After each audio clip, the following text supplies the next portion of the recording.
그 다음에 이제 오른쪽으로 가볼까요? 네, 오른쪽. 67페이지. 중간값 나와 있습니다. 말 그대로입니다. 중간.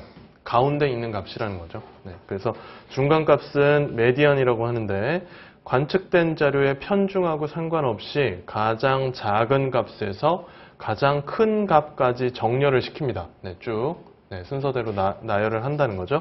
그 중에 어디 있는 거? 그냥 가운데 있는 겁니다. 가운데. 네, 순서상 가운데. 네, 그래서 숫자의 크기에 따라서 나열을 했을 때 자료의 개수가 홀수개라면 선택이 되겠죠. 자, 이 얘기가 무슨 얘기냐? 자, 생각해보세요. 1, 2, 3, 4, 5. 제가 이렇게 5가지 데이터를 가지고 있습니다. 자, 너무 자명하겠죠? 이거의 평균은 뭐죠? 계산 안 해봐도? 얘죠? 3이죠? 중간값도 3입니다. 왜? 순서대로 나열했는데 하나, 둘, 셋, 넷, 5개 중에 양쪽에 2개씩 두고 센터에 3이 있잖아요. 그런데 자료의 개수가 하나 더 추가됐습니다.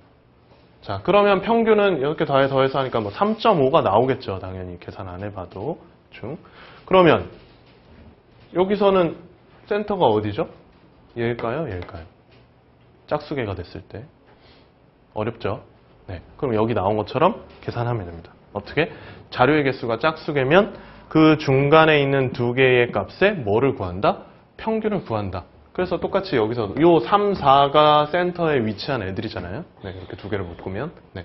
그러니까 센터가 2개 이상이 되지는 않겠죠. 짝수개가 됐을 때. 요 사이에 어디가 정확하게 중앙이니까 그 양쪽에 있는 값들 2개를 더해서 2로 나누면 네, 그것이 바로 중간값이 된다라고 생각을 하시면 되겠습니다. 그래서 이 중간값은 실제 계산하는 문제도 나오기 때문에 개념을 정확하게 알고 계셔야지 아, 뭐가 중간값이다. 네, 뭐 숫자의 개수가 몇 개니까 가운데 있는 거 하나만 고르면 되는구나. 아니다. 2개를 골라서 2개의 평균을 구해야 되는구나. 이런 거를 바로바로 판단하실 수 있으니까 이 개념도 사실 우리가 평소에는 쓰지 않는 개념이죠. 알고 계시면 좋을 것 같습니다. 그 다음에 이제 최빈값. 네, 이것도 말 그대로입니다. 최빈. 자, 빈도수가 가장 높은, 제일 많이 나타나는 거를 얘기하는 겁니다. 그러니까 이거는 눈으로 빨리 세어보면 되겠죠. 숫자 몇이 제일 많이 나왔구나 라는 거. 그래서 표본에서 가장 많이 나타내어지는 관측치를 얘기한다 라고 얘기합니다. 그래서 뭐 그렇게 보시면 되고, 그 아래에 그냥 뭐 예시를 한번 볼까요? 평균, 중간값, 최빈값을 계산한 것. 자, 평소에 공부에 관심이 없는 A 학생의 부모님이 뭐 자녀의 성적 향상에 의욕을 높여주기 위해서 뭐 어쩌고저쩌고 해서 선물을 주기로 했다. 네.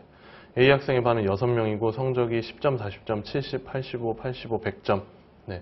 A 학생이 70점 받았을 때 중간 이상의 성적을 낸 것인지 평균, 중간값, 최빈값 기준으로 우리가 한번 판단해봐라 라는 얘기죠.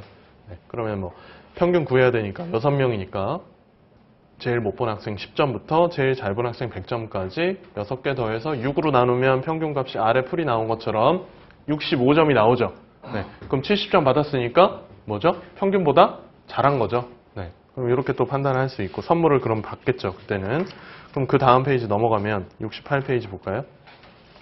중간값 기준으로 하면 가장 작은 것부터 큰 것까지 순서대로 나열하는 거죠. 네, 6명이니까 쭉 나열했습니다. 네, 뭐죠? 센터가 정해져 있지 않죠. 그러니까 가장 중앙에 위치한 2명의 점수 70점하고 85점. 네, 2개 더해서 2로 나누죠.